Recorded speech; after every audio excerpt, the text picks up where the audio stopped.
Greetings from Montana. Let me tell you a little story, a little cautionary tale about traveling and living out of my roof nest. So last summer, when I lived out of the roof nest all summer up in Vermont,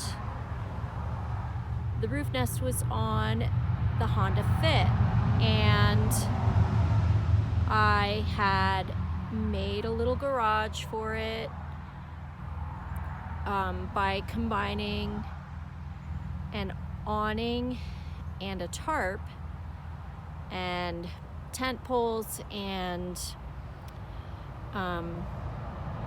if you want to see that setup, I will link to it like somewhere up here.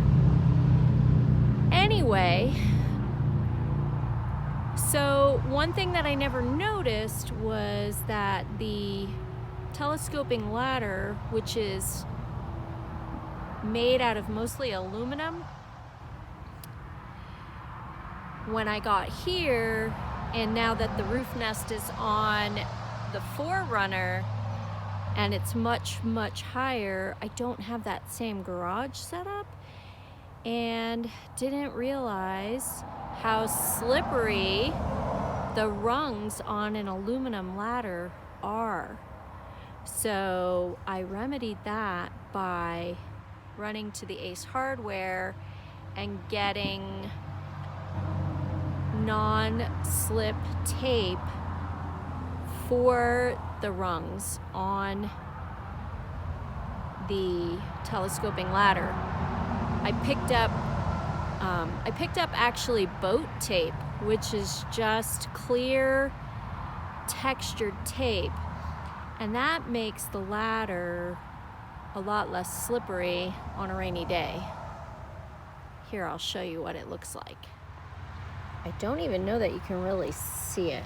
I think you can sort of see it, that this tape, there's the edge of it. So that's the bare aluminum, and then this is the tape, which I just fastened.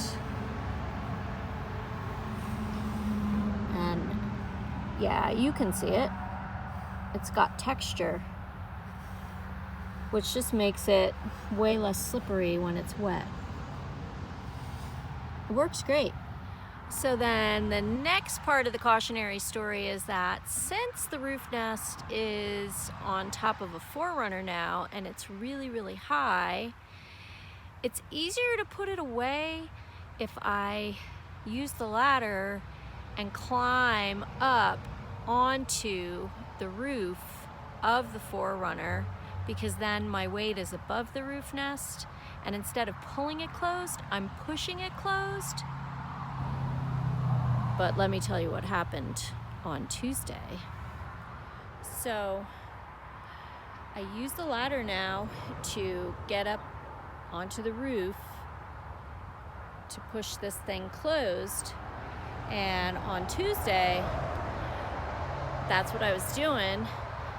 And it was the day after we had had a pretty big rainstorm with, a lot of water on the ground, and I was closing up the roof nest because I wanted to go for a hike because it was my day off. I lean the ladder up against the truck, no problem, and then I climb up there. So here I am now, standing on top of the BRT. It's a pretty nice view up here. Standing above the roof nest. Also, standing above the ladder. So now here I am, sitting on my closed roof nest, and this was what I was doing on Tuesday. And the real trouble was when I went to climb off, which I've done it all summer without any trouble.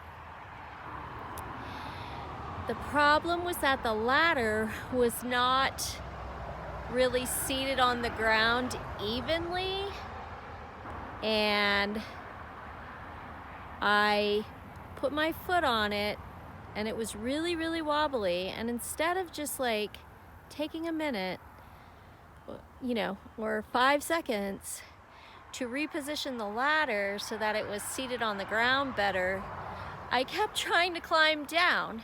And if you use your imagination, it was like a scene out of a cartoon where the ladder just went one way and I went the other way. And luckily, it's only like 7 feet or 6 feet off the ground, but I landed on my side and rolled right into a mud puddle. And yeah. So, the moral of that story is, make sure, if you're going to climb on top of your vehicle to close your roof nest with the telescoping ladder, that the ladder is actually seated firmly on the ground, and you take the time to make the adjustment so that you don't fall off and potentially break your neck or your hip or your arm or your leg. Thankfully, nothing bad happened. I think I might have had a small scrape on my knee and a lot of, embarrassment and humiliation. And I guess the only other good thing that happened on that day was it was so early in the morning that nobody witnessed my bonehead move. Right, so that's my cautionary tale. I hope this helps you with your roof nest endeavors, and that's all. Have a great day, and I'll see you next time.